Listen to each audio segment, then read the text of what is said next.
Será que tem diferença?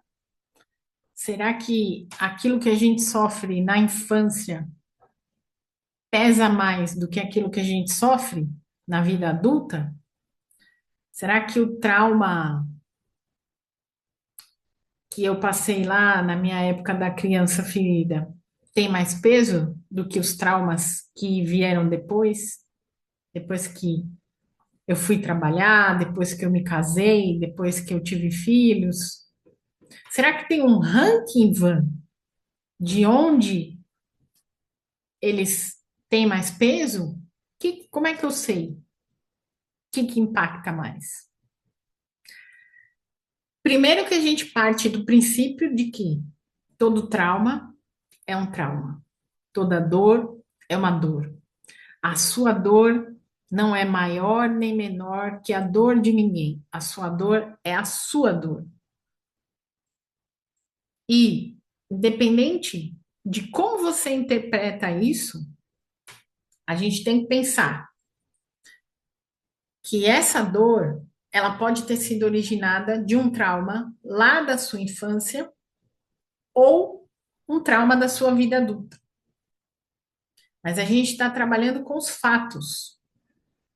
E os fatos que estão ali incluídos dentro da dor que você está sentindo não vão minimizá-la pelo fato de ter acontecido lá quando você era criança ou pelo fato de ter acontecido o ano passado, quando você passou por uma situação de perder alguém que você amava muito.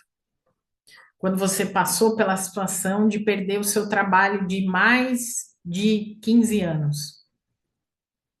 A dor é dor. Coloquemos isso às claras. Não existe dor maior nem dor menor. A dor é dor. Assim como o trauma é um trauma. Que isso fique bem claro. Porém, o que a gente precisa refletir é os traumas que acontecem na época da infância, da vida intrauterina ou da pré-adolescência e da adolescência, eles sofrem um impacto maior nos seres humanos, independente de quais sejam, porque aquele ser está em formação. A gente dura biologicamente, em média, mais ou menos, até os 28 anos, para a gente se tornar biologicamente um adulto. Mas emocionalmente, sabe-se que esse processo é um pouco mais longo. E nem todas as pessoas, aos 28 anos, elas já têm maturidade emocional suficiente para passar pelos processos de dor e de trauma, certo? Então, que a gente reflita até esse primeiro ponto. Os traumas que um bebê sofre no ventre da mãe, quando ele está em formação, a depender do que aconteceu. Como assim, Van? O bebê vai sofrer um trauma dentro da barriga da mãe dele, mas ele nem está aqui, não é a mãe dele que sofre o trauma?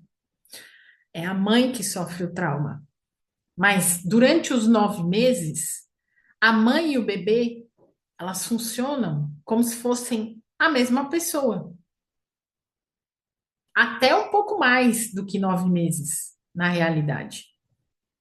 A parte onde a criança percebe que ela não é a mãe, demora um pouco mais, bem mais do que 9 meses.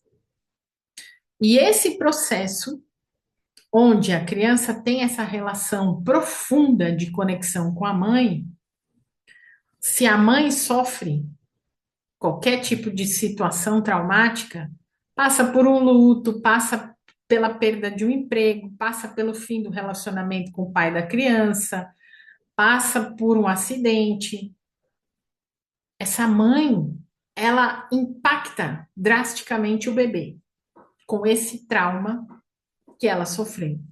Só que a gente, enquanto bebê, enquanto criança, a gente também faz uso das nossas ferramentas e dos nossos mecanismos de interpretação. É isso que faz uma família onde temos 5 irmãos, por exemplo. E se você perguntar do mais velho para o mais novo, como é que era o seu pai, como é que era a sua mãe, você pode ter 5 versões diferentes de como é que era o seu pai para como é que era a sua mãe. Porque cada pessoa tem aquilo que a gente chama de interpretação ou visão de mundo. E mais ainda quando a gente é criança. Então, a gente está falando de trauma e de impacto. Esses traumas vivenciados pela mãe, lá na nossa vida intrauterina, no momento do nosso parto, que, venhamos e convenhamos, o parto, por mais humanizado que seja, não é lá agradável para o bebê, porque vocês já viram como é que o bebê sai do útero? Bebê é quase como um pedacinho de bife, né? Que o médico puxa assim, quando é o médico, né? Ou a parteira, ou a doula, né? Puxa ali a criança de dentro da mãe. A criança estava no ambiente seguro, estava no ambiente fechado, estava tendo alimento, estava respirando, estava protegida, e vem para o ambiente externo completamente diferente. Só esse impacto do chamado parto já é um grande trauma para essa criança. Por mais música clássica que você ouça, yoga, meditação, humanização, oração, mantra, não venha dizer que sair de dentro do útero da sua mãe, um lugar onde você está hermeticamente fechado, por mais que você sinta os solavancos ali do movimento, as situações, né? A criança ouve, a criança vivencia, mas ela está vivenciando de um outro ambiente, onde ela quase não tem acesso, ela tem alguns acessos, mas ela vem para um mundo, se é num centro cirúrgico, ela vem com aquela luz na cara dela, aquela temperatura quase abaixo de zero, aquele frio, as pessoas enfiando coisa na cara dela, limpa para um lado, limpa para o outro, para tirar a placenta e entregar ela para a mãe. Muitas vezes a mãe passa dificuldade no parto, tem eclâmpsia, aí o médico tem que socorrer a mãe, já larga a criança para lá. Não me diga que não tem trauma essa situação, porque obviamente que tem. E mais ainda, quando a criança vai para o seio familiar, tiro a base por mim, que fui para um seio familiar onde a minha família cuidou de mim como se eu fosse um grande bibelô.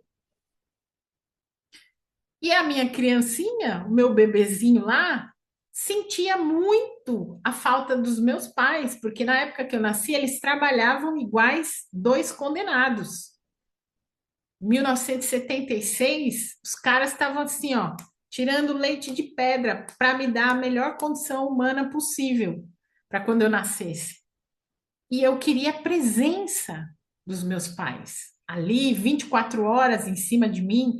Tempo de qualidade é uma das minhas linguagens do amor. E a linguagem do amor dos meus pais era muito presente, presente material mesmo. Me deram de tudo. E eu queria tempo de qualidade. Então, olha a discrepância disso, se não é um trauma. Mas vai explicar, né? Freud explica, Jung também, graças a Deus. Mas é sobre isso, né? A percepção que a criança tem do mundo não é a percepção que os pais têm do mundo. E ali a gente já começa num grande trauma de impacto.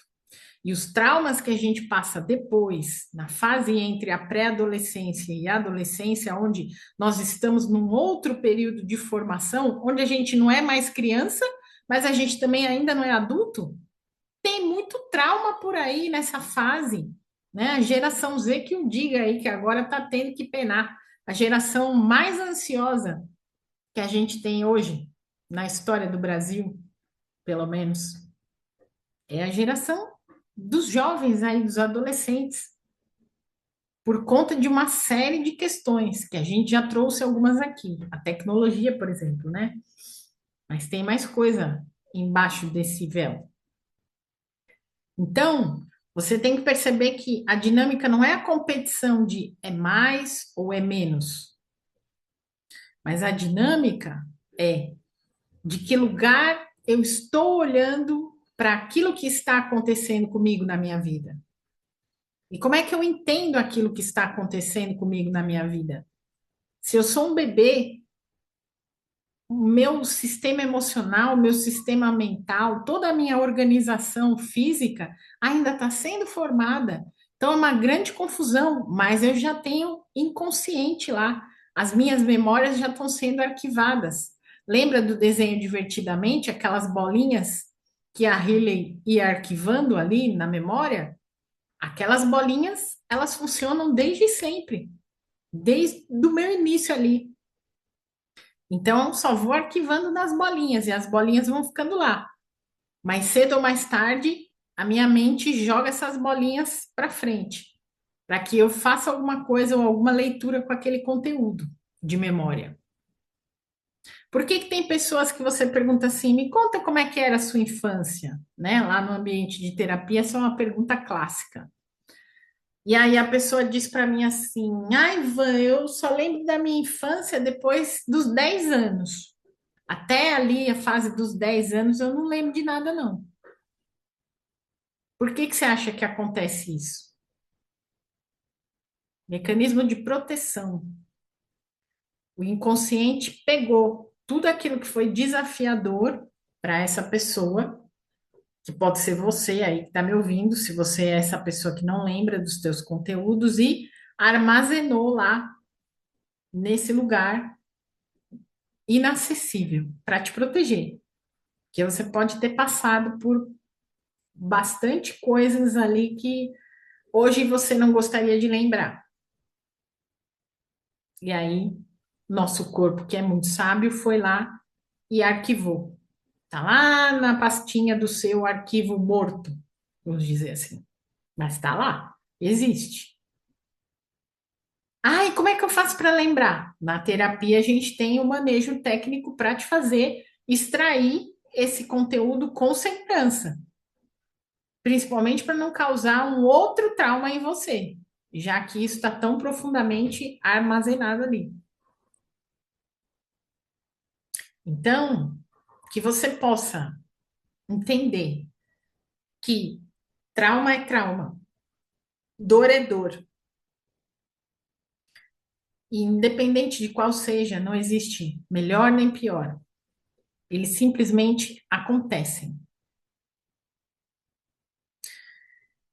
E uma coisa que lá no ambiente de terapia a gente também consegue auxiliar é quando esses traumas eles vêm à tona, principalmente por questões físicas, dores físicas, doenças físicas.